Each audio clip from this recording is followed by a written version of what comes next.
Hi there, welcome once again to the Dukascopy TV studio. I'm Ben Jones. Alongside me to discuss a new development in relation to the work-life balance is Dougal Thomson. Dougal, thank you very much for joining us today. Nice to be here, Ben. Now, when it comes to taking a vacation, it's quite stressful for most people when they return and see hundreds of emails from 1 or 2 weeks of work that they've missed out on. Now, German car manufacturer Daimler has actually taken a new approach to this. Whenever their employees are on holiday, any emails they receive will be automatically deleted. The sender will be notified of this so that they know to send it when the employee returns. So when you come back from holiday, you have arguably no flood of emails, no stress with relation to that. So can this system actually work? What are the potential flaws and what are the potential benefits? Okay, well, first of all, let's look exactly at what the Daimler system does. First of all, it's an opt-in system, so you don't have to participate. But if you do, what will happen is when you're on holiday, as you said, every email that's sent to you generates an out-of-office message that says, I'm on holiday, this email is going to be deleted. But if it is really important, please contact my colleague Klaus, and I will be back on the 1st of September, so you could always resend your message then. So it's couched in as diplomatic a message as possible. But you've asked me if I think it can work, and I think it's great from the perspective of the person that's going on holiday, because I would love to not be able to check my emails when I'm on holiday and to return to a completely empty inbox. There's a lot to be said from the employee's perspective. The potential flaw might be in the reactions that this generates from the people that are sending the emails to Daimler employees, whether they are colleagues in other offices or customers or suppliers. Daimler say that 99% of the responses so far have been positive, and I'm willing to accept that that's probably true. But I think most people, when they see that out-of-office message, will probably think, wow, I wish we'd had that in my company. Definitely. Now, most of us, obviously, when we go on holiday now, take our phones simply for ease, but with smartphones, they have email capabilities, so there is always the temptation to just have a quick check. So how vital do you think it is that people maintain a holiday from work and don't relate the two? Okay, it all depends. First of all, it depends on the job that you do, because there are careers out there where you have to be willing to be interrupted. And there are organizations out there where your colleagues do need to be able to get hold of you if they need to. A lot also depends on the individual, because there are plenty of people out there who, for one reason or another, don't want to be totally cut off from their job. On one hand, you've got the egotists who assume that everything in the business will collapse if they're not monitoring it and sort of weighing in from time to time.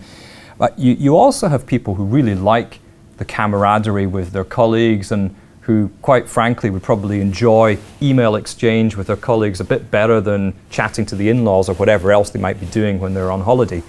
And then you've got a third group of people growing in number who actually choose to do some work when they're on holiday in return for the flexibility of being able to take some time off when they're supposed to be at work. So those different groups of people all have good reasons for keeping in touch.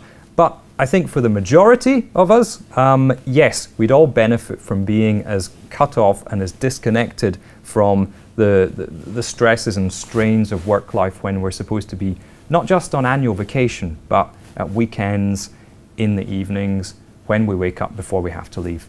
Yeah, so it is down to a lot of personal preference a lot of the time. Now, can you discuss some of the other more recent developments or techniques that are used to ensure that people do have the capability to maintain a work-life balance? Yeah, well, I mean, not many companies have gone down the route of banning emails from, when people are on holiday, and I don't think that's the answer either. But what you are seeing increasingly is companies taking work-life balance more seriously, in some cases because they're being sued by people that have been driven to suicide. In the case of the French Forest Service, they had a spate of suicides from people that have been burnt out. And the idea of work-life balance is now high up the company agenda, the corporate agenda, in a way that it wasn't before. And a lot of companies are starting to get the benefits of offering the kind of flexible working relationship that I was talking about, the people that might choose to do a bit of work when they're on holiday in return for a trade-off. Daimler and German companies seem to be ahead of the pack here, because Daimler trains its managers on work-life balance, and they're expected to set an example to the people that are working for them. Among the things that they do is they encourage managers to set aside time when no meetings can happen, and that's time when people can either be getting on with their own work, or they can be taking time off in exchange for extra hours that they've done somewhere else. Volkswagen is another good example. They've struck a deal with unions that basically means that their BlackBerry servers won't forward emails to people when they're off shift. And the French government has introduced, struck a deal between labour unions and employers in the digital and the consultancy sectors that is sort of similar to the Volkswagen thing. Employees will not be expected or asked to check and respond to messages when they're not at work. So those are different initiatives that are coming either sort of autonomously from the corporate sector, from companies like Daimler just deciding themselves it'd be a good thing to do, or in consultation between a company and a union. But if you can't wait for your own company to bring in that kind of enlightened approach to work-life balance, and there are other things that you can do yourself as an individual. If you're lucky enough to live in Silicon Valley, you can participate in sort of a digital-free boot camp where you go away for 4 days, you check in your mobile device when you arrive, and then you can then spend your time strumming guitars, building campfires, exploring your hidden self, whatever you want to do. Dougal, thank you very much for joining us again. No problem, Ben. And thank you for watching. Do make sure you keep clicking back to Dukascopy TV, as we'll be bringing you plenty more updates and exclusive interviews. Bye for now.